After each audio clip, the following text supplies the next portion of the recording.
Welcome to Sengoku Daimyo's Chronicles of Japan. My name is Joshua, and this is episode 106, Game of Thrones, Asuka Style.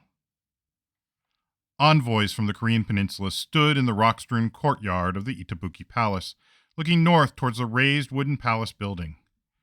Courtiers were in attendance for the ceremony, the reading of memorials from the kingdoms of Shilla, Baekje, and Goguryeo. Many stood along the ground, but those of rank and status were granted leave to sit on the veranda or even under the eaves of the building. In the center, screened from view but still present, was the Queen of Yamato, Ame Toyo Takara Kashihi Tarashi Hime. Her husband had passed away not 4 years ago, and ever since she had carried the burden of the state upon her own shoulders. Nearby sat Kuratsukuri, the Omi, who had taken the mantle of his ill father to help guide and lead the court. He was undoubtedly the most powerful man in Yamato, and as such held one of the most prestigious positions. Below in the courtyard, Maro read out the memorials. His hands and voice shook and sweat poured down from his brow. When asked why he was so nervous, Maro would reply that it was no small feat to stand in the august presence of the queen and to read out a memorial for the three Han, the three kingdoms of the Korean peninsula. He was on the spot, as it were, in front of the most powerful people in the land.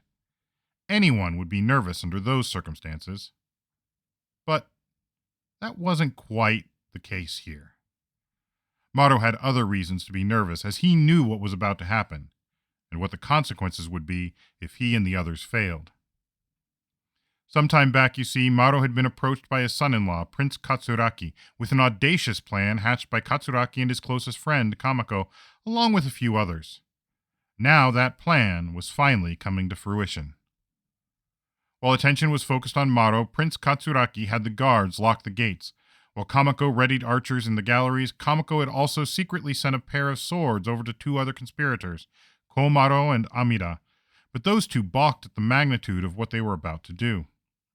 They were so intimidated they almost threw up, but Prince Katsuraki chided them and tried to spur them into action. But when that failed, Prince Katsuraki himself leapt into motion. With a mighty yell, he leapt forward, weapon drawn. Komaro and Amida followed along behind as the crowd went silent. Everyone else froze as the three descended on Kuratsukuri the Omi. With a single blow, Prince Katsuraki caught a part of his head and shoulder. As Katsuraki started to get up, another blow caught him in the leg. Kuratsukuri rolled on the ground away from his attackers and in front of the august presence of the queen. Bleeding profusely, he pleaded with her to do something about this unprovoked attack. In shock, Her Majesty asked what the meaning of this was, to which Prince Katsuraki prostrated himself. Kuratsukuri, he said, was guilty of plotting to bring down the royal family and place himself on the throne. The queen, with little recourse, retreated to the safety of her inner palace, while the attackers dealt Kuratsukuri his death blows, and then covered his body with screens and mats as rain began to fall, and puddles formed in the courtyard. Thus kicked off the Ishii incident of 645, which was, in its way, Japan's own Red Wedding, and the people involved might be known to you by other names. Prince Katsuraki is of course better known to us as Prince Nakano Oe, later known as Tenji Tenno, and Kuratsukuri is more popularly known as Soga no Iruka, the scion of the famous Soga family that had featured so heavily in the Yamato court. Katsuraki's co-conspirator, Kamako, would later be known as Nakatomi or even Fujiwara no Kamatari. This incident, worthy of an episode of Game of Thrones, would dramatically change the balance of power in the court and greatly impact the future state of Yamato. How did this dramatic event come about? To better understand everything, we'll take a closer look at what was going on during Takada's reign and even draw a bit on what had come before. Now, first off, you may recall that last episode we talked about the reign of Takada's husband, Tamura, aka Jomei Tenno, and how sparse the chronicles were during his 13 years on the throne. Even the previous reign, that of Kashikiya Hime, had a lot to say. Perhaps it was also the reign where we got Shotoku Taishi, the enlightened Buddhist prince who could do no wrong.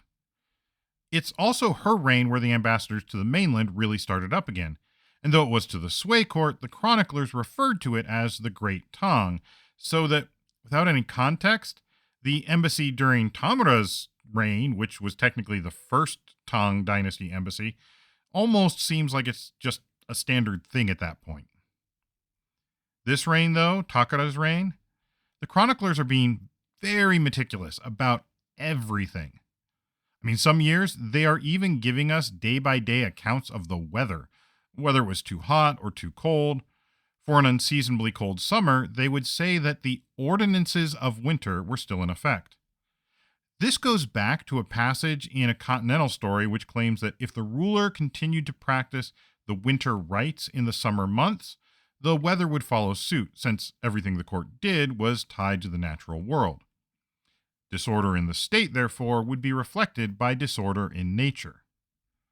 Aston notes that the chroniclers probably were not blaming Takara for the weather, and that this was probably just a common saying for unseasonable weather. And yet, I can't help but notice that a quick search of the text of the Nihon Shoki shows that formulation only used during this reign. Now, it's always possible that it was a fad term used by chroniclers of a few records and not by others. But it also could refer to a general disorder in the government, a theme that would sit well with anti-Soga sentiments amongst the chroniclers. Soga no Emishi, aka Toyora no Omi, had been the most powerful noble in court since his father, Soga no Umako, had passed away, leaving him as the head of the Soga house. He had been largely responsible for seeing that Prince Yamashiro, son of the popular Crown Prince Umayado, aka Shotoku Taishi, was set aside in favor of Prince Tamura. Sure, Prince Yamashiro was Emishi's nephew through his sister, Tojiko no Iratsume, but Tamura was Emishi's brother-in-law through his other sister, Hote no Iratsume, which also made Tamura's eldest son, Prince Furubito no Oe, another nephew of Soga no Emishi. I wonder then what Emishi felt when, assuming the chroniclers are correct, Tamura made Takara his queen and not Hote. It was a perfectly reasonable decision by the logic of the time. I mean, Takara was of clear royal lineage, while Hote is simply noted as the daughter of Soga no Umako. Sure, we've seen queens appointed without royal lineage, but typically after the chief consort had passed away, and the offspring usually had to contend with the stronger claims of those for whom both parents had been of royal descent. And yet, ever since the Soga had started getting involved in the royal lineage, those lines appear to have been a bit blurred. Had Tamura decided to make Hote no Iratsume his chief consort and queen, I don't know that anyone would have said anything. Later, we see Tamura building Kudara Temple and Kudara Palace and moving away from the Soga-controlled area of Asuka. Unfortunately, he would also unexpectedly die a couple years later. We're left by the chroniclers with the impression that Nakano Oe was the crown prince at this time, and that Takara herself took up the throne because the heir was still 16 and not yet old enough to take the throne himself. However, it isn't entirely clear that this was actually the case. I mean, not about him being 16, but about Nakano Oe being designated as the heir.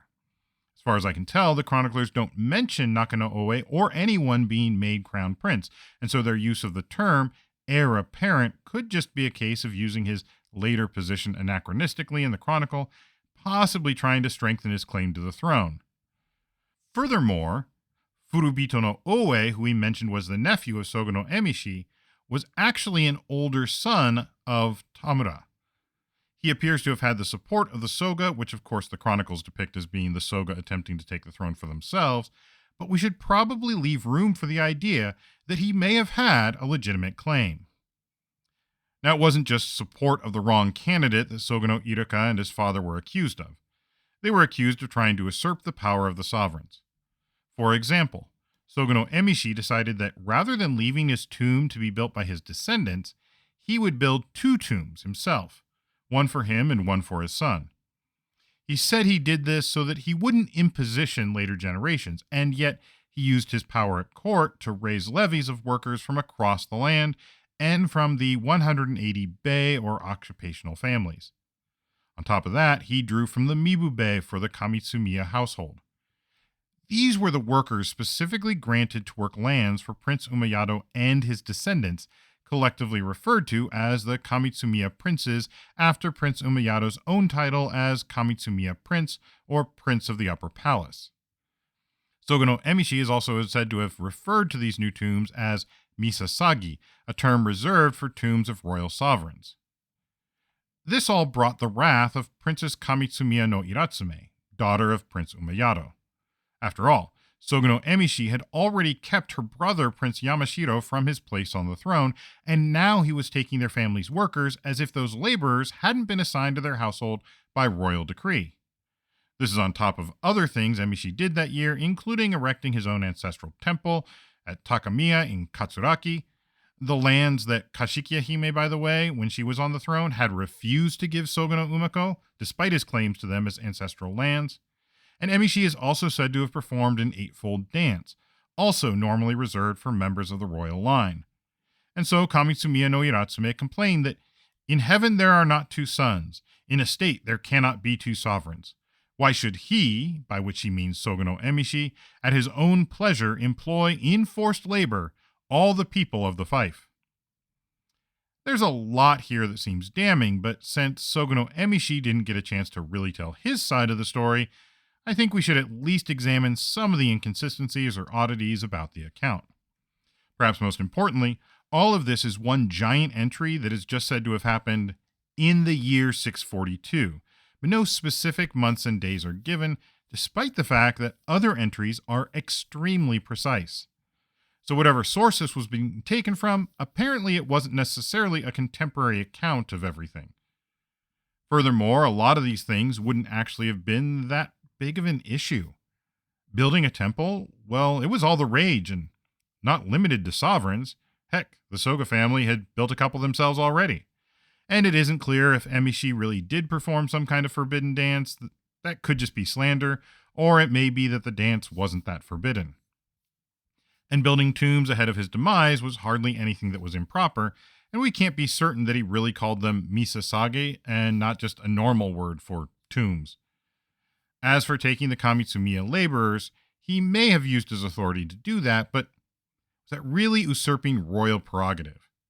It may have been more of a political move against the Kamitsumiya house, and it may have also been nothing at all. Every levy had to pull people from somewhere, and the Kamitsumiya princes were royal princes, but also connected to the Soga house, so this may not have been as big a thing as the chronicles make it out to be. Finally, the whole speech about there not being two suns in the sky, well, that sounds suspiciously like something from the continent. Up until relatively recently in the narrative, we actually do see evidence of co-rulership in the archipelago, so I'm not even sure we are so far from that as to make it unthinkable for there to be rulers in different ways, but, this is the story the chroniclers want to tell. But there is a more specific entry that appears to show what may have been some more actual tensions with the Soga family. On the 23rd day of the 7th month of 642, the pages of Sogono Iruka caught a white sparrow, and at the same time, another man put a white sparrow in a cage and gave it to him. These were seen as auspicious signs. 2 days later, a council of state convened. On their minds was the most recent drought.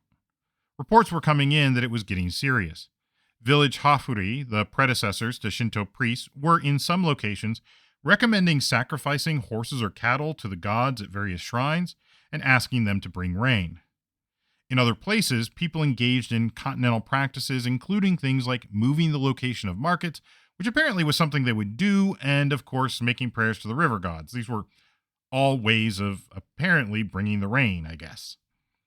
Sogono Emishi suggested that various sutras, or perhaps it was the Great Cloud Sutra, the name of a sutra, but the words Great Cloud would certainly make sense in a drought, be read in bits and pieces, or tendoku style, to repent sins and pray for rain. The council seems to have agreed with this, and 2 days later, the great temple, probably Asuka Dera, had the images of Buddhas, bodhisattvas, and the 4 heavenly kings decked out while a multitude of priests held a formal tendoku reading of the Great Cloud Sutra. Sogono Emishi himself participated by holding a censer, burning offerings, and offering up the prayer on behalf of the nation. This tendoku ceremony, by the way, appears to have been a way to basically speed read through a sutra. Since reading sutras was supposed to bring out fortune, or at least deter misfortune, the more you read, then the better, right? And more monks meant that you could read more of them, but you could also read more quickly by just reading a brief excerpt and declaring the whole thing read. This was thought to be pretty much just as effective. You might read the front, a bit in the middle, and the very end. This is actually still performed today, but rather than scrolls, it's usually done with the accordion folded orihon, often using specifically the Daihanyakyo, or Sutra of Perfect Wisdom, which is comprised of some 600 or so chapters. That's a lot to get through if you read all of it. Priests will read a bit, then recite the chapter titles as they flip through the pages in what is almost like something you would do with a slinky toy. The paper rustles in the air, creates its own kind of divine wind. Of course, Soga no Emishi ceremony would have been a little different, as that form of book was still several centuries away, and the Daihanyakyo may not have even been translated into Sinitic characters yet, let alone traveled to Yamato. Still, this idea of reading only a part to mean the whole does seem to have been a common tradition, especially when you were trying to create a lot of merit very quickly. Unfortunately, this ceremony wasn't enough. We are told a slight rain fell the next day, but not really enough to break the drought. So after 2 days, the prayers were discontinued. 2 days after that, Takara, as sovereign, went to the headwaters of Minabuchi, where she knelt down and prayed, worshipping the four directions and then looking up to heaven. Straight away there was thunder and a great rain, which fell for 5 days and brought plenty of water for everyone. The people of Yamato, the 100 names under heaven, cried out "Banzai," wishing Takara 10,000 years of long life. In these entries, it would seem that we see the Soga and Buddhism pitted against the traditions of intercession by the royal house. Since time immemorial, the Nihon Shoki tells us how the sovereigns interceded with heaven and with the gods of Yamato and the Japanese archipelago. In this case, it looks like that royal tradition won out, and I can't help but wonder if it spoke to some other conflicts between the royal house and the Soga clan. This period is often characterized as being one which is a struggle between Buddhism and the worship of the kami. Continuing on from the political angle, however, there's also a short but interesting entry on the 16th day of the 11th month of 642, when Takara celebrated the Ni-Namisai, or Festival of New Rice, and apparently the Crown Prince, by which we assume Naka no Oe, but possibly Furubito no Oe, and Soga no Emishi were also given what I assume was the honor of tasting the new rice. Aston suggests that this would have been done in their own mansions, so I assume that rice was sent to them or they mimicked the ceremony in some way, but it isn't clear. It is interesting that Soga and the Crown Prince are on relatively equal footing in this particular entry. Now, almost a year after that, Soga no Emishi was not feeling too well. He'd become unable to attend court and was probably getting on in years. We are told that he gave his son, Iruka, a purple cap and that he raised him to his own rank, making him the Soga no Omi, the Omi of the Soga family. Furthermore, he also brought in his other son, the younger brother to Soga no Iruka, and made him the head of the Mononobe family, Mononobe no Omi, using the excuse that his grandmother was the younger sister of Mononobe no Yugeri no Omuraji, and therefore he had this power. Again, this seems like it might be out of place if Emishi was giving out court rank and appointing two of his sons to the most powerful positions possible. On the other hand, if we consider that Omi was simply the title for the person in charge of an Omi-level family, this may have been as much a familial decision, more so than a courtly one. Granted, making his son the head of the Mononobe family does seem a bit of a reach, not to mention the fact that he's Omi, not Omuraji. But there was a connection, and since the Mononobe met their downfall at the hands of the Soga, that may have actually been something that Emishi was empowered to do at that point. I don't know. Finally, the position of Omi appears to have been largely inherited, so none of this may have even been that much out of the ordinary, beyond the purple cap. If that actually meant he was giving out cap rank. Then again, we don't know what the caps really were or their colors, though purple is definitely considered a royal color in later periods. Even if he was, he may have been going off of traditions that made his son effectively the same or similar rank to himself. We are told, though, that Soga no Iruka was quite ambitious, and apparently he had it in for the Kamitsumiya family, the ones his father had apparently stolen the workers from to build their tombs. On the 12th day of the 10th month of 643, just 6 days after Soga no Emishi had passed on authority to his son, Sogono Iruka began plotting how to get rid of his rivals. Chief amongst them were the Kamitsumiya princes, including Prince Yamashiro no Oe, who still held a tenuous claim to the throne. On top of that, their father, Prince Umayado, was likely already being canonized by those who would eventually set up the Shotoku cult, a cult which would have been based around the temples Prince Umayado had founded at Ikaruga, where his children still resided. A powerful source of spiritual and political power. We're told that Prince Iruka was hoping to put his cousin, Prince Furubito no Oe, on the throne, though another source says that he simply hated the prestige and fame of the Kamitsumiya princes and wanted to see them brought down. Either way, several weeks later, on the first day of the 11th month, Iruka sent Kosei no Tokudai no Omi and Hashi no Saba no Muraji to seize Prince Yamashiro and the others at Ikaruga. As their forces arrived at the prince's residence, however, an enslaved man named Minari and several of the attending toneri came out to fight with the Soga-aligned forces. Minari himself was quite the shot, apparently, and Hashino Saba was hit by an arrow and died, causing his troops to pull back. The troops said that Minari was literally that one man who was as good as 1,000, and nobody wanted to face him.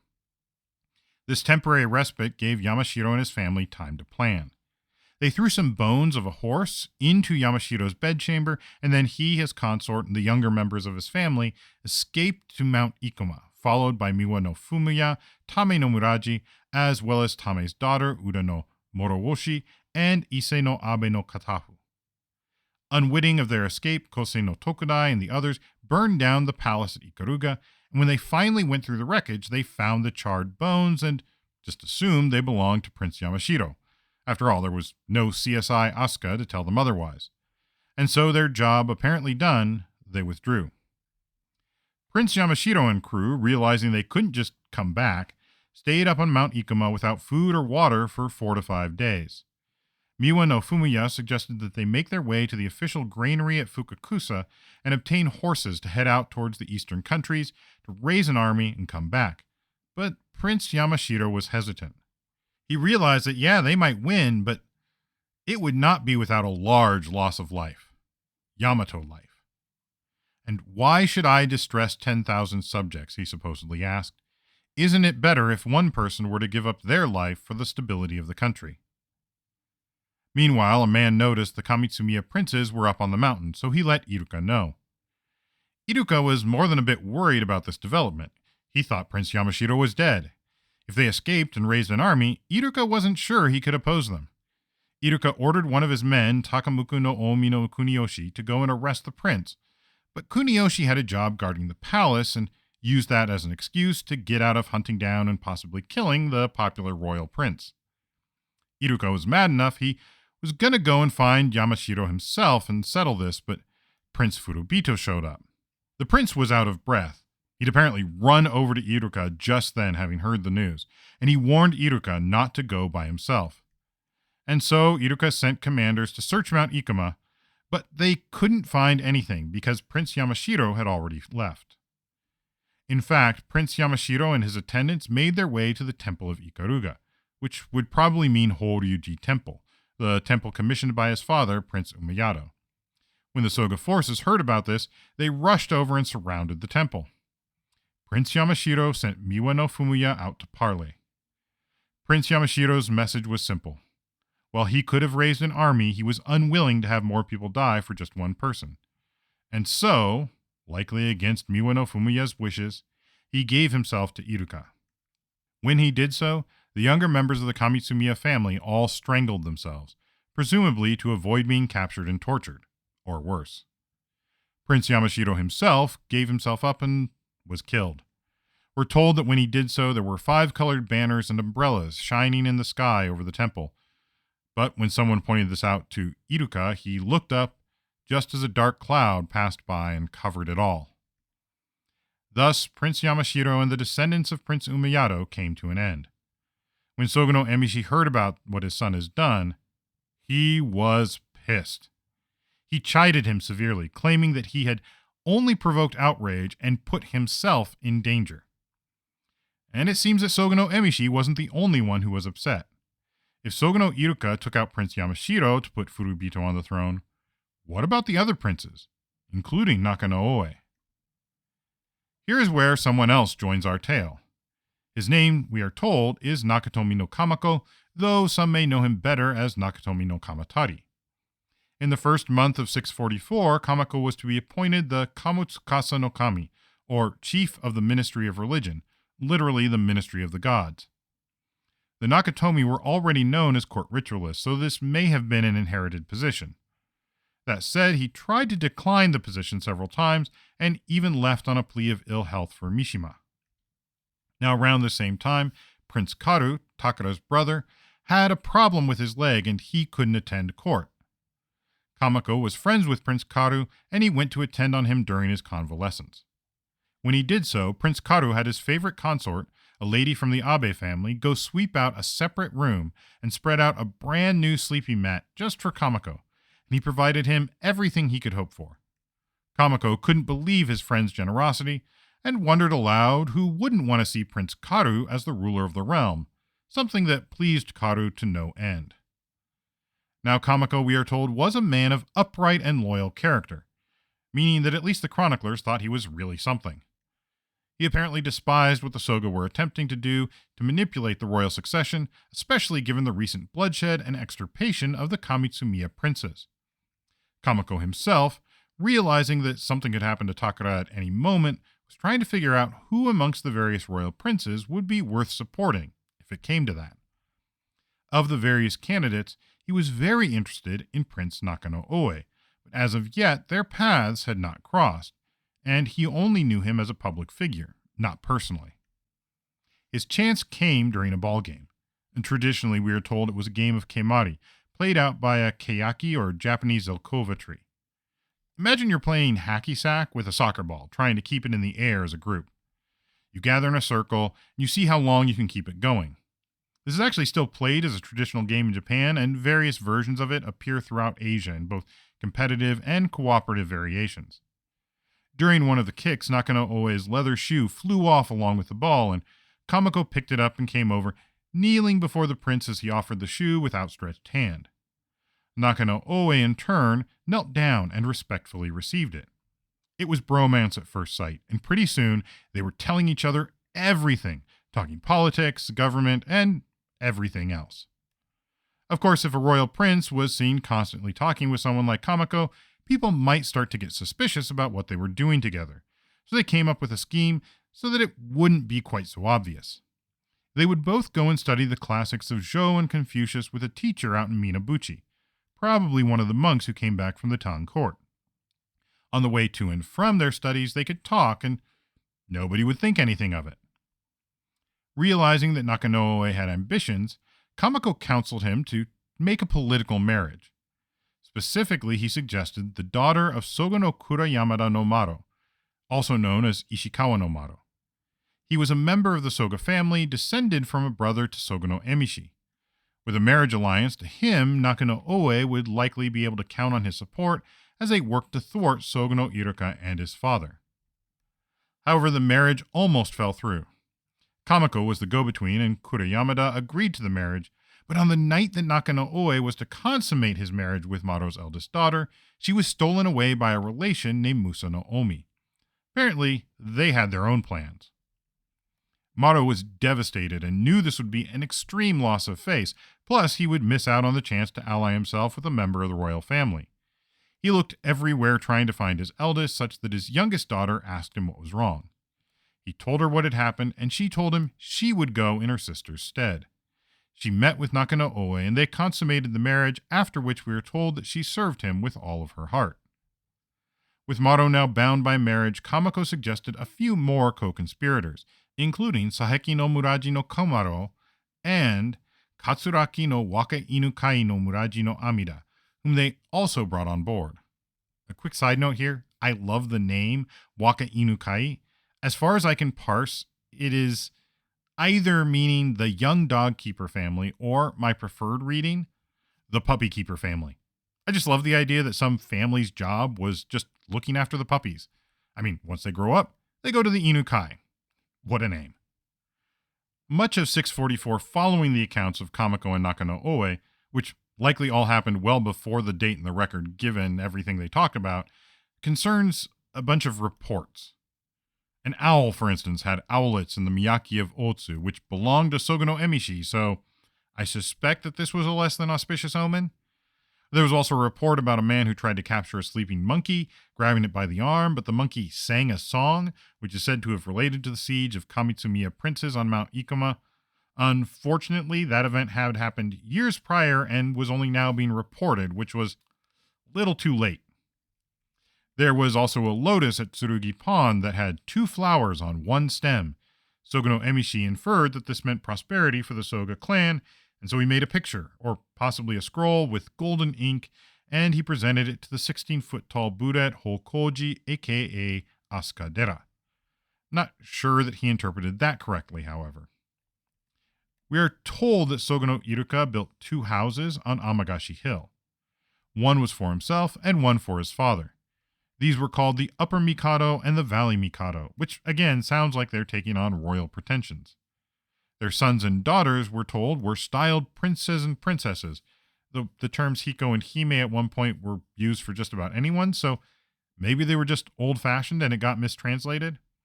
It is questionable how much of this was written down at the time and how much of it was being remembered, possibly with a little bias. After all, this was only about 80 or so years before the Chronicles would be written, so not so far outside the realm of possibility that while it was being recorded, there were people who could still remember something, though that memory might have been biased or may have been tales from Grandpa. The houses were surrounded by palisades with armories by the gates.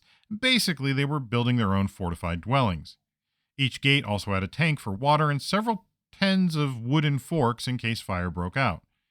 They also employed their own guards to ensure their safety. Again, I'm not sure if these are actually special or just standard for a complex at the time.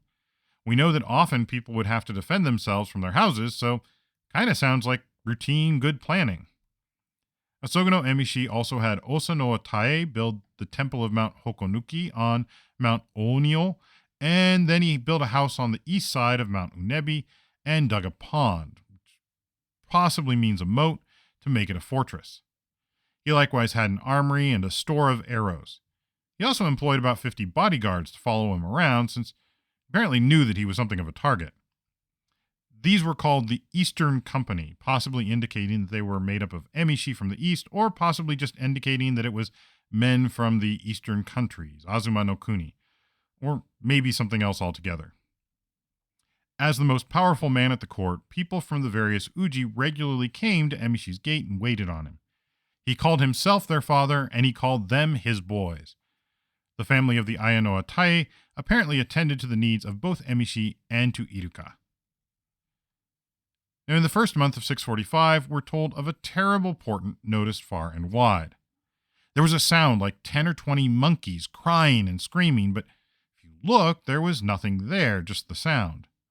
It was heard on mountain peaks, by riversides, and in temples and shrines, or so we are told.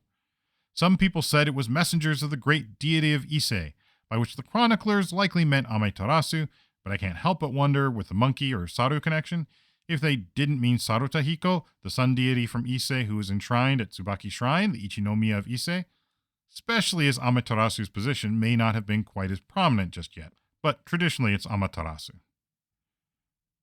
On the 8th day of the 6th month of 645, Prince Nakano Oe addressed his father-in-law Sogono Kurayamada no Maru no Omi and told him that the time had come. Envoys from the Korean peninsula were going to present their tribute at the sovereign's palace, and Maru would read the memorial before the throne. It was at that time that Prince Nakano Oe and his team would strike. Sure enough, 4 days later, on the 12th day of the 6th month, Takara held court at the Dai-Gyokuden, or main audience hall. Prince Furubito no Oe and Sogono Iruka were in attendance along with others. As things were getting started, Nakatomi no Kamako taught some tricks to some performers in order to get Sogono Iruka to lighten up. Sure enough, Iruka laughed and eventually unbuckled his sword and laid it down before taking his place in attendance by the throne. As Kurayamada no Maru no Omi advanced and began to read aloud the memorials of the kingdoms of the Korean peninsula, Prince Nakano Oe went to the guards at the gates and had them fasten all 12 so that nobody could get in or out, and he promised them great rewards if they did as he asked. He then took a spear and hid it at one end of the hall. For his part, Kamako had loyal archers ready to go in case they were necessary. They then sent Amano Inukai no Muraji no Katsumaro with a case with two swords, one for Saeki no Komaro, and the other for Waka Inukai no Amida, with a message, "Up, up! Slay him quickly!"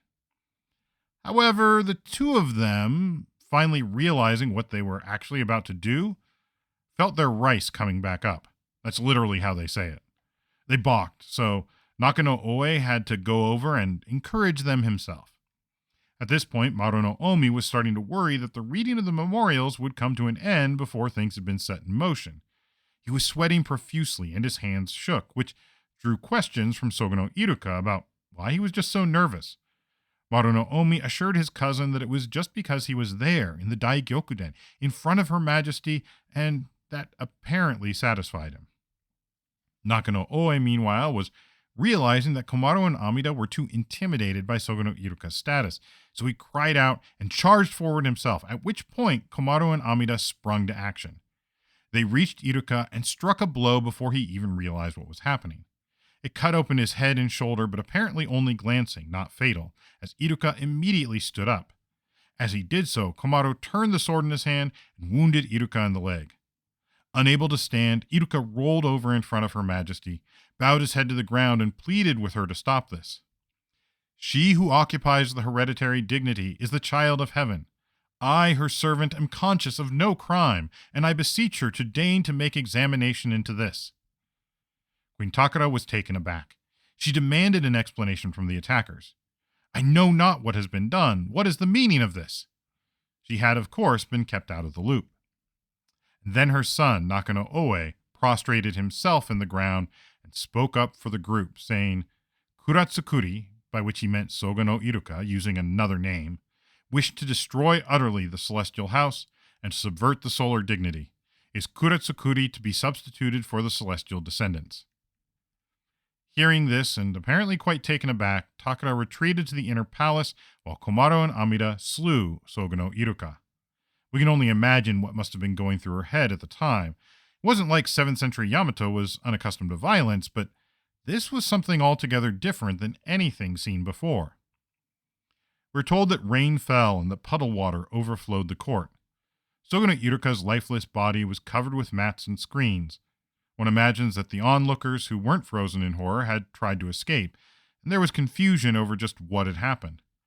When Furobito no Oe saw Iruka's body, he ran into his private quarters in the palace and told his people that the Omi had been killed by the envoys. Furobito no Oe then shut himself in his bedroom and refused to come out, afraid, probably, that he might be next. Meanwhile, Nakano Oe and allies left the Itabuki Palace and went to nearby Hokoji, Asuka-dera Temple, which they fortified in case Sogono Emishi heard about what had happened and was able to mount a counterattack. Prince Nakano Oe was joined not only by his co-conspirators, but by the royal princes, ministers, high officials, and more. The Omi, the Muraji, the Tomo no Miyatsuko, the Kuni no Miyatsuko. The chroniclers make sure to let us know that there was no love lost for the sake of Sogono Iruka, or at least the people had some idea of where this all would land. So, apparently everybody was behind Nakano Oe. Men were also sent to deliver the body of Sogono Iruka to his father. As for the Aya no Atae, their entire clan showed up clad in armor with weapons in hand to aid Sogono Emishi. They were pledged to him after all. They formed an army ready to do whatever was necessary. And so Nakano Oe sent General Kosei no Tokudai to explain to the rebel band that they were on the wrong side of this one. As you may recall from earlier in this episode, Kosei no Omi no Tokudai had been one of the men sent by Sogono Iruka to arrest Prince Yamashiro, so he wasn't exactly a sworn enemy of the Soga.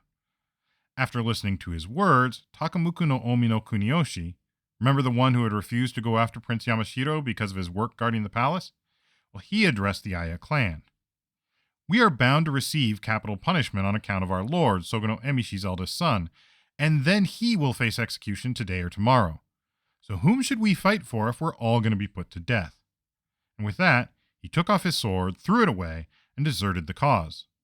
Once he did that, pretty soon the rest of the troops disbanded as well. Nobody was willing to die for a lost cause.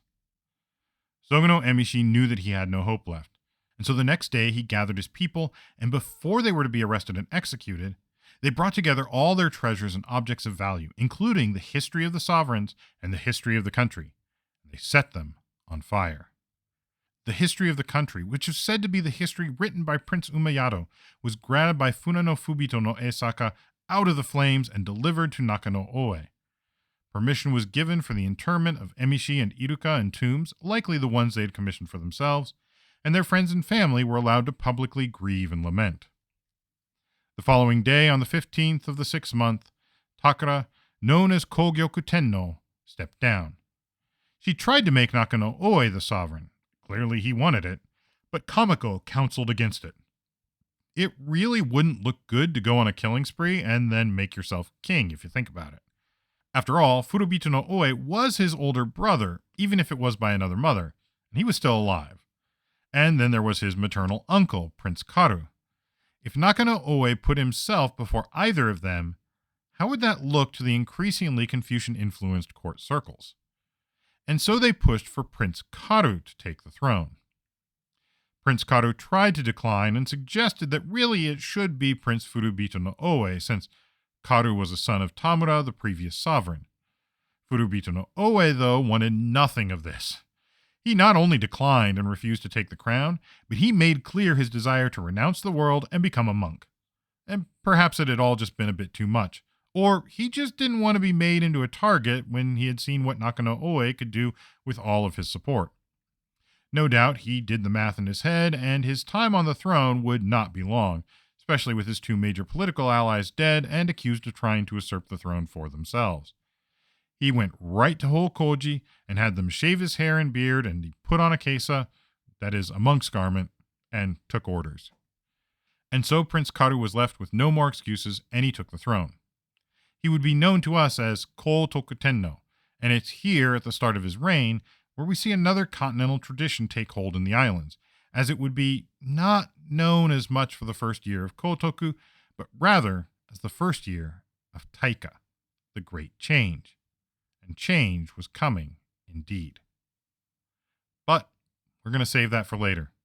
I think this is probably a good place to stop for now, and we'll probably revisit some of the other details of this period from 641 to 645, but I wanted to make sure we covered this incident, the Ishii incident or Ishii no Hen, so called because it took place in the Kinotomi, or Ishii year, which is to say the year of the wood snake, according to the Japanese sexagesimal calendar. There's still a lot going on with Baekje and the continent, not to mention a religious cult that sprang up during this period, so all of that for a later episode. Till then, thank you for listening and thank you for all of your support. Remember, if you like what we're doing, please tell your friends. Feel free to rate us wherever you listen to podcasts. If you feel the need to do more and want to help us keep this thing going, we do have information on how you can donate on Patreon or through our coffee site, ko-fi.com/sengokudaimyo, or find the links over at our main website, sengokudaimyo.com/podcast, where we'll also have some more discussion on topics from this episode. Also, feel free to tweet at us at Sengoku Podcast or reach out to our Sengoku Daimyo Facebook page. You can also email us at thesengokudaimyo@gmail.com. Thank you also to Ellen for their work editing the podcast. That's all for now. Thank you once again, and I'll see you next episode on Sengoku Daimyo's Chronicles of Japan.